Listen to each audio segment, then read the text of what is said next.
Welcome to A Drink of Wisdom with Nathan Drinkard. I'm Jay Wise. Thanks for spending some of your time with us. We're on Anchor, we're on Apple Podcasts, we're on Spotify, and we're on so many other podcasting platforms. We can't even keep track of them all. But you know where to find us in the video format. You can find us at the A Drink of Wisdom YouTube channel. Check us out on all those locations. Drink, we got a packed show today. How you doing, man? Hey man, I'm doing good. Glad to be back in the lab. We got a packed show. How you doing on this tremendous Tuesday? Doing well, better than some recently resigned football coach. Just put it like that. All right. Oh well, I can't wait to get into it. We got another day, another dollar, giving the streets what they need. We see what they don't, say what they want. Set your plate because it's time to eat. And last but not least, let's talk some sports, baby. Let's roll, Jay.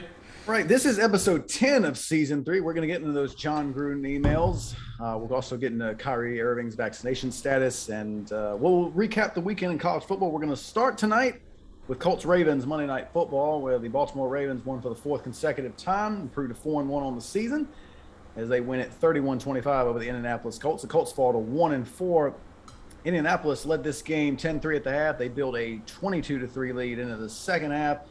And then Baltimore caught fire, and they ended up tying the game late at 25 apiece. And after a late missed field goal at regulation by the Colts' Rodrigo Blankenship, the Ravens took the overtime possession. They marched down the field for the game-winning touchdown. Big numbers in this one from Lamar Jackson. He was 37 for 43. There were 442 yards and 4 touchdowns. He also added 62 on the ground on 14 carries.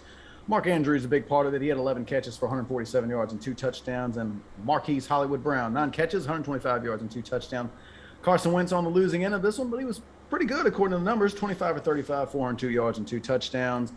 Michael Pittman, big part of it. He had 6 catches, 89 yards and a touchdown.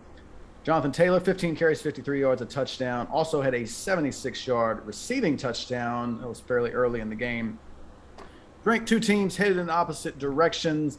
The Ravens, after a very difficult start, we know they're dealing with a lot of injuries. What do you make of them at this stage in the season? One would tell you that, when I look at the Ravens, they seem to be a little dependent on Lamar Jackson a lot. But as a wise man once told me, just a guy I met, he just told me that maybe I should consider the injuries. So then I sat back and I said, they do got a lot of injuries. Running back core, I mean, my God. I think I just seen a job opening on LinkedIn trying to get a running back. And then I say, the defense that took some hits. So then more I looked into it, I think about it, I'm like, well, hell, my question is, are the Ravens overachieving? Because, run game is non-existent. I was told the offensive line is still a work in progress. We know what Mark Andrews is going to give you. We know what Marquise Brown going to give you. The rest of that core is hit or miss. And then you go over to the defense side of the ball. I was told that you can run up and down the field on the defense, which I'm not gonna lie, if you kind of look at the games, you can't run up and down the field on the defense. So if we're gonna say that Mahomes get an excuse because the Chiefs defense can't stop nobody, nobody. I'm pretty sure Jacksonville can put a couple of scores on the Chiefs defense, but Mahomes is still so good that he can get them out of it. I guess I got to start looking at Lamar Jackson and saying, is he so good that he can, play with an inferior defense? Because that's kind of what happened last night. Listen, the Colts should have won the game, no doubt. Blankenship, we got to talk. But, all in all, they won the game. Why did they win the game? Because some straight brilliance by Lamar Jackson. Listen, first of all, and you mentioned this, 37 for 43. For 442 yards. First and foremost, let me tell you this. Oh, did you mention that he had no interceptions? I did not. But that's a good point. The biggest knock on Lamar Jackson is this, right, Jay? Is he can't throw the ball. We know what he can do with his legs. We know what he can do when his team got a lead. It's hard to come back on them because once they start running that ball, that time is running, right? But we always say, if you make Lamar Jackson throw the ball, you can beat them. Now, I'm not saying last night is an indictment that, oh, he figured it out. Oh, he can throw the ball when needed to. But if you're a Ravens fan, you have to be encouraged with what you've seen. Like, you have to be encouraged with that. He dropped 6 balls, well, through 6 incompletions, I meant to say, right? 4 touchdowns, no interception. He had a grade of 140.5. Now think about that. This is Lamar Jackson, Mr. He only uses his legs. He's really, really fast. And he still, did I say legs? He still had 14 carries for 62 yards on top of the 442. So that is what made me think like, man, the Ravens really look dependent on Lamar Jackson. Really, really dependent on him because he's doing a lot. The defense is hit or miss. And then I look at Lamar Jackson has 62 yards. How many yards? Latavius Murray, 17. Tyson Williams, 6. Devontae Freeman, 1. Do you know? Do you know this team got Le'Veon Bell still on the practice squad? That tells you how far he's fallen from grace. Tell me about it. That's another story for another day, but I agree with you on that. Yeah. So I'm looking at that, and then I look at Carson Wentz. Hey, Carson Wentz, I feel bad for you. You come out here, you put on the game of a lifetime. You haven't really lived up to snuff. You 1-4 in the division. Now, you're in the division where you might get away with this 1-4 start, to be honest with you. But, you know, I look at the Colts, man. They've been getting these heartbreakers after heartbreakers. And Carson Wentz seemed to start, he's getting healthier. He seemed to be playing a little better now.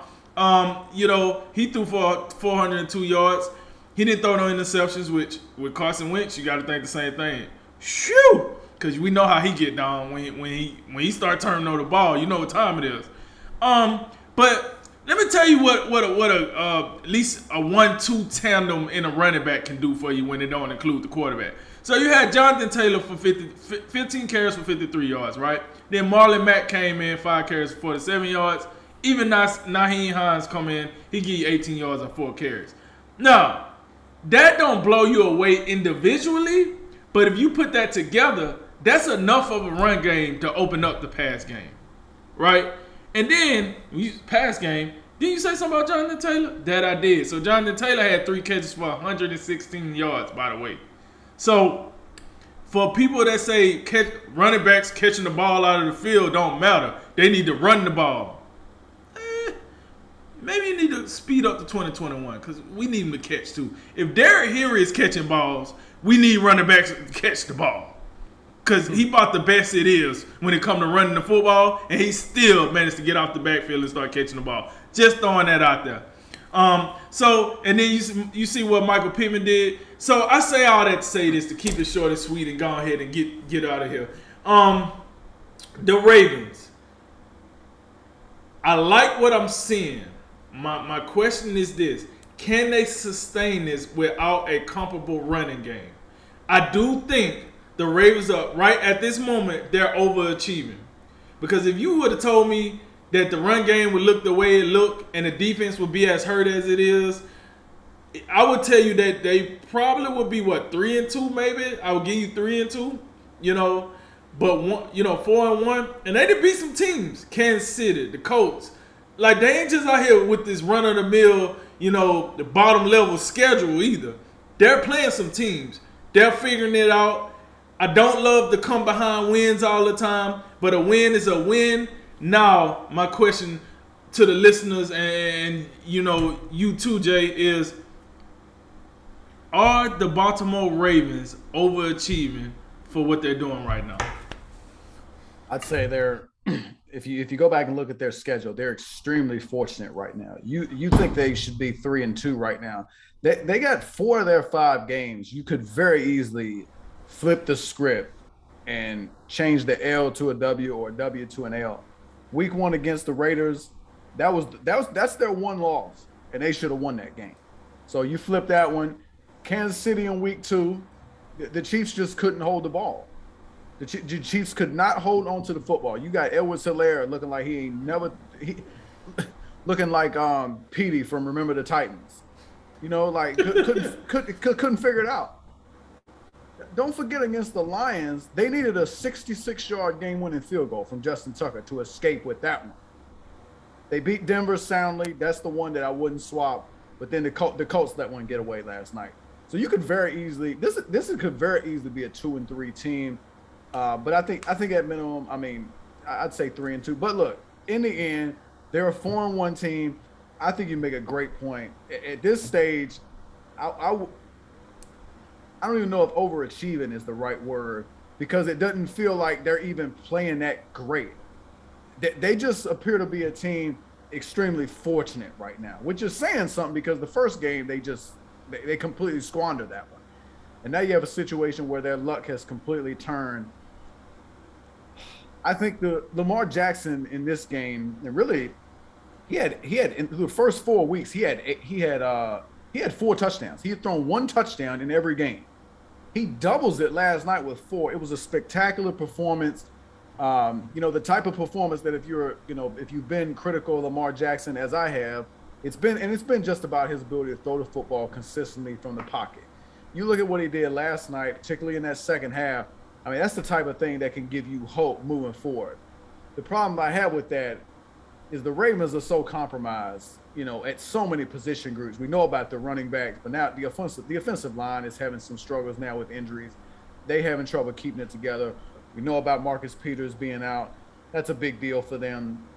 I mean, this is just one of those things where, I mean, it's going to be hard to sustain this. It's going to be really hard to sustain this because, you can't be this fortunate over and over and over again. I mean, the Chiefs no doubt let that game get away.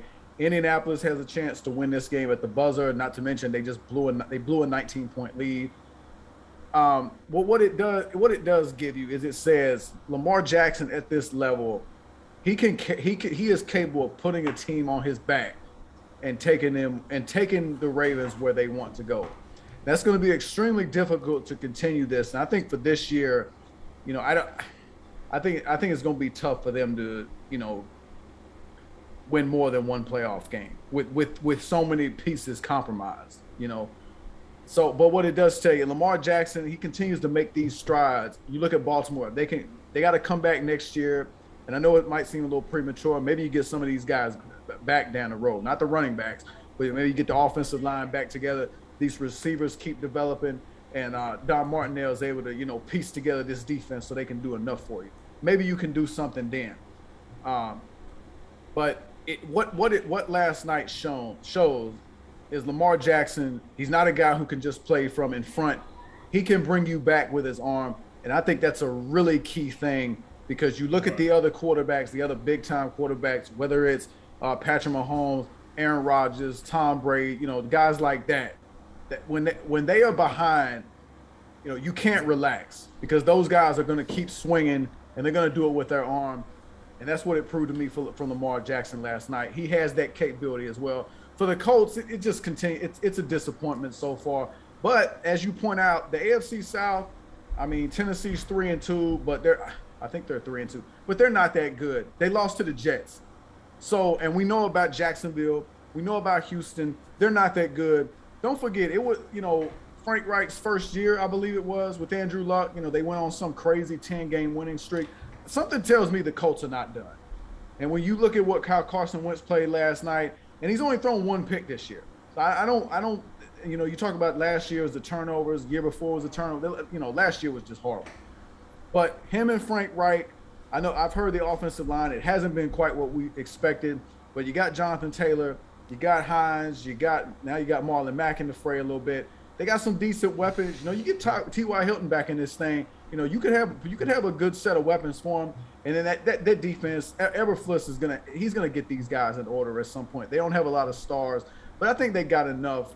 They're kind of, to me, they're on the opposite end of the Ravens. They just can't catch a break. Last night was one of them. And I think much like, I was hesitant to rule out the Steelers after their 1-3 start. I'm really hesitant to rule out the Colts, even at 1-4. I don't think they're finished.